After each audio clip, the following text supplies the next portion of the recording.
নমস্কার, accurate astro YouTube চ্যানেলে আপনাদেরকে আরও একবার জানাই সুস্বাগত। দেখুন, একটি বিষয়ে অনেকদিন ধরেই আপনারা আলোচনা করতে বলছিলেন যে দাদা রাজযোগ কি করে বুঝবো যে আমাদের জন্মছকে রাজযোগ কম্বিনেশনটি আছে কিনা, বা কখন এই রাজযোগ কিভাবে তৈরি হয়, এই সূত্রটি আমাদেরকে শেখানোর জন্য। তো আপনাদের সামনে যে জিনিসটি আমি বলতে চাই যে দেখুন, রাজযোগের ক্ষেত্রে কিভাবে রাজযোগ তৈরি হয় এটি বোঝা কিন্তু সবচেয়ে বেশি আমার মনে হয় গুরুত্বপূর্ণ। তো তার জন্য আপনাদেরকে হাউজের নলেজ থাকা কিন্তু অবশ্যই প্রয়োজন, যে আমাদের কোন ভাবগুলো আমাদের জন্মছকে শুভ আর কোন ভাবগুলো আমাদের জন্মছকে অশুভ। 12টা ভাব দেওয়া হয়েছে। 12টা ভাবের মধ্যে শুধুমাত্র যে ফার্স্ট হাউস মানে লগ্ন, যেখানে লগ্ন কথাটি লেখা রয়েছে সেটি কিন্তু আপনি।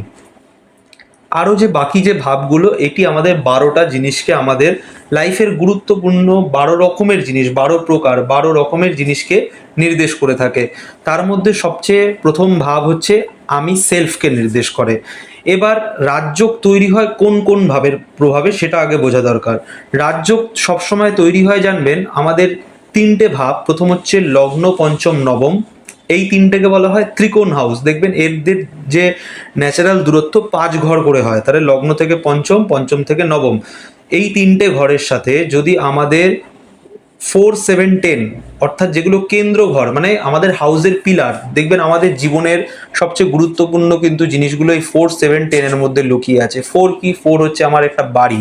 দেখবেন একটা মানুষের যদি বাড়ি না থাকে সে কিন্তু কতটা ডেভাস্টেটেড থাকে, বা তার লাইফে কিভাবে মিজারেবল হয়ে যায় আপনারা সেটা নিশ্চয়ই জানবেন। 7th হচ্ছে পার্টনার। দেখুন, জীবনের সবার একটা না কোথাও না কোথাও একজন কারোর মানুষের দরকার হয় যার সাথে সে খুব শান্তভাবে কথা বলতে পারবে। নইলে কিন্তু মানুষ যদি কথা বলার মানুষ না পায় না, তাহলে মানুষ কিন্তু খুব অস্বস্তি বোধ করবে এবং জীবনে কোথাও না কোথাও তার একটা জীবনের বড় জায়গাকে সে মিস করবে কোথাও না কোথাও। দশম হচ্ছে কি? দশম হচ্ছে দায়িত্ব, কর্ম, কর্তব্য ইত্যাদিগুলো দশম। তো এই জিনিসগুলো আমাদের জীবনের একদম অঙ্গাঙ্গিকভাবে জড়িয়ে আছে। তাই লগ্ন, চতুর্থ, সপ্তম, দশম, 1, 4, 7, 10 এর সাথে যদি লগ্ন, পঞ্চম, নবমের কম্বিনেশন তৈরি হয়, তাহলে অবশ্যই বুঝতে পারবেন যে আপনারা রাজযোগ তৈরি হচ্ছে। কিভাবে এবার বুঝবেন, এটা হচ্ছে প্রথম প্রশ্ন।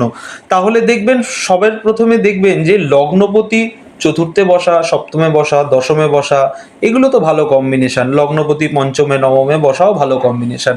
আরও এর চেয়ে ভালো কম্বিনেশন বলছে যে যদি এই কেন্দ্র ঘর আর ত্রিকোণ ঘর এরা যদি একসাথে যোগ হয়, এর চেয়ে বড় রাজযোগ আর কিছু নেই। তাহলে উদাহরণ সাপেক্ষে কিভাবে বোঝায়?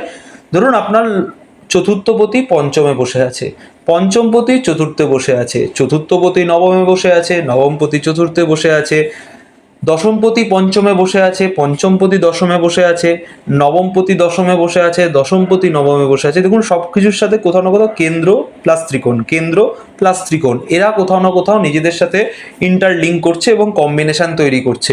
যখন যখন এরা নিজেদের সাথে কম্বিনেশন তৈরি করবে, তখন তখন কিন্তু আপনার জীবনে আপনি সেই রিলেটেড বিষয়ে অবশ্যই সুফল পাবেন। দেখুন, লগ্ন, পঞ্চম, নবমের জিনিসগুলো কিন্তু আপনি কামিয়ে নিয়ে এসছেন, পূর্ব জীবন থেকে আপনি ক্যারি ফরওয়ার্ড করেছেন। এমন না যে এই জীবনের আপনি কাজ করছেন আর পাচ্ছেন না। পঞ্চম ভাব ভালো মানে ভাই পূর্ব জীবনে আপনি কিছু পুণ্য করে এসেছিলেন, তার কারণে এই জ্ঞান, নলেজ, উইজডম, তারপর হচ্ছে সন্তান, যেগুলো হচ্ছে আমাদের পাস্ট লাইফ পুণ্যকে মনে করা হয়, সেগুলো আপনি লাভ করেছেন।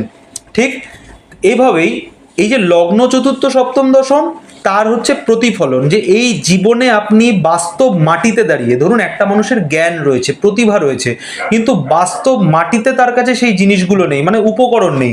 একটা মানুষের যতই জ্ঞান থাকুক, তার যদি একটা নিজের বাড়ি না থাকে, তার যদি একটা নিজস্ব জায়গা না থাকে, তার যদি একটা পার্টনার না থাকে, তাহলে কি কোথাও না কোথাও আমরা বলতে পারি যে সে 100% হ্যাপি? বা একটা মানুষের বাড়ি গাড়ি রয়েছে কিন্তু তার কোনো প্রতিভা নেই, সে নিয়ম মানে না, সে কোনো রিচুয়ালিস্টিক নয় মানুষটা, মানে বেনিয়ম, মানে নবম ঘর যাদের খারাপ হয় তারা বেনিয়মী মানুষ হয়, তারা নিয়ম পালন করতে চায় না, বা এক কাজ দীর্ঘদিন ধরে করার ক্ষমতা তাদের মধ্যে থাকে না। তার মানে ধরুন এই চতুর্থপতি পঞ্চমে বা পঞ্চমপতি চতুর্থে গেছে, তার মানে কি? প্রতিভা, জ্ঞান, বিকাশ বা পূর্বজীবন পুণ্যের জন্য আপনি একটা ভালো বাড়ি পেলেন। চতুর্থপতি চতুর্থপতি পঞ্চমে কি নির্দেশ করছে? আপনার মায়ের পূর্ব কর্মের জন্য আপনি জীবনে ভালো প্রতিভা, জ্ঞান ইত্যাদি পেয়েছেন। তাহলে চতুর্থ আর পঞ্চম ইন্টারলিঙ্ক হয়ে গেল। সেরকম ভাবেই যদি এবার দশমপতি পঞ্চমে যায়, তাহলে আপনার কর্ম বা আপনার প্রতিষ্ঠা কোথায় গিয়ে যাচ্ছে? আপনার পূর্বজীবন পুণ্যে বা আপনার প্রতিভার জন্য যাচ্ছে, প্রতিভার ঘরে চলে যাচ্ছে। মানে আপনার কর্মের জায়গায় আপনার ভ্যালু কিসের দিচ্ছে মানুষ? প্রতিভার দিচ্ছে। কর্মের জায়গায় প্রতিভার ভ্যালু আছে। পঞ্চমপতি দশমে, তাহলে পঞ্চমপতি দশমে আপনার পূর্ব জীবনে আপনি যেটা সঞ্চয় করে এনেছেন, মানে যেটা নিয়ে এসছেন, সেটা জ্ঞান হতে পারে, সেইটা আপনি অ্যাপ্লাই করছেন কর্মের জায়গায়, সেটা আপনি আপনার প্রতিষ্ঠার জায়গায় আপনি মানুষকে দেখাতে পারছেন। দুটো টার্ম কিন্তু আলাদা আছে, বুঝে নিতে হবে আপনাদেরকে। তাহলে সবচেয়ে বড় রাজযোগ কিন্তু হয় যখন এই কেন্দ্র অধিপতি এবং ত্রিকোণ অধিপতিরা নিজেদের মধ্যে কম্বিনেশন তৈরি করে। অন্যভাবেও কম্বিনেশন হতে পারে। দেখুন, ন্যাচারাল কারক গ্রহ, আমরা যদি ভাবি যে ন্যাচারাল কারক গ্রহ লগ্নের হচ্ছে, আপনাকে বুঝতে হবে যে লগ্নে কোন কার কারক চলে। লগ্নে চলে কিন্তু রবির কারক গ্রহ বা মঙ্গলের চলে। তাহলে যখন যখন এই আপনার লগ্নের রবির সাথে আপনার ধরুন নবম, তাহলে বৃহস্পতি, তাহলে রবি বৃহস্পতি কম্বিনেশনও যদি আপনার জন্মছকে থাকে, তাহলে সেটাও কিন্তু একটা রাজযোগের সমান ফল দেবে, যদি সেটা ভালো ঘরে বসে থাকে। এইভাবে আপনারা গ্রহ দিয়েও যে কোনোভাবে রাজযোগ বিচার করতে পারবেন। এরপর আসে রাজযোগ কখন নষ্ট হয়। এইটা হচ্ছে সবচেয়ে বড় কম্বিনেশন, যে শুধুমাত্র রাজযোগ পঞ্চমপতি দশমে চলে গেছে তাহলে আমার রাজযোগ ফল হয়ে যাবে, এইটা কিন্তু খুব ভুল কম্বিনেশন হয়ে যাবে। রাজযোগ নষ্ট হয় তিনটে ভাবের জন্য, এক হচ্ছে 6, এক হচ্ছে 8, এক হচ্ছে 12। এই তিনটে ঘরকে আমাদের সবচেয়ে খারাপ মনে করা হয়েছে। মানে যা কিছু নষ্ট হয়ে যাওয়ার, চলে যাওয়ার, ভুলে যাওয়ার, মানসিক আঘাত দেওয়ার, পড়ে যাওয়ার, ভেঙে যাওয়ার, সমস্ত তিনটে ঘরের মধ্যে সব কিছু নেগেটিভিটি লুকিয়ে আছে। অবশ্যই নেগেটিভিটির পজিটিভ সাইডও আছে, কিন্তু ওভারঅলি যদি বলতে যাই নেগেটিভই বেশি। তাহলে ধরুন চতুর্থপতি পঞ্চমে গেল, কিন্তু কোথাও না কোথাও ষষ্ঠপতি দৃষ্টি দিয়ে দিল, ষষ্ঠপতি ও ষষ্ঠ অধিপতি গ্রহ সেখানে বসে গেল।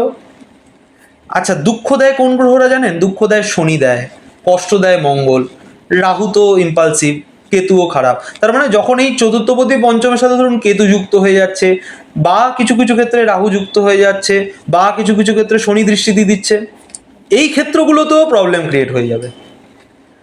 এরকমভাবে যখনই রাজযোগ করবে দেখে নেবেন 6, 8, 12 যাতে দৃষ্টি না দেয়, 6, 8, 12 প্ল্যানেট যাতে যুক্ত না হয়, যে প্ল্যানেটরা আমাদের দুঃখ তৈরি করে, কষ্ট তৈরি করে, সেই প্ল্যানেটরাও যাতে অ্যাসোসিয়েট না হয়। এই তিনটে সূত্র যদি আপনারা মাথায় রাখেন, তাহলে অবশ্যই আপনাদের জন্মছকের রাজযোগ ভালো না মন্দ সেটা আপনারা বুঝে যেতে পারবেন।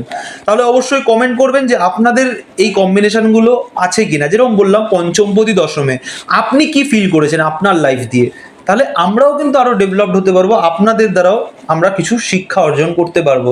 ভিডিওটি ভালো লাগলে অবশ্যই কমেন্ট করবেন। সকলে ভালো থাকবেন এবং সুস্থ থাকবেন। নমস্কার।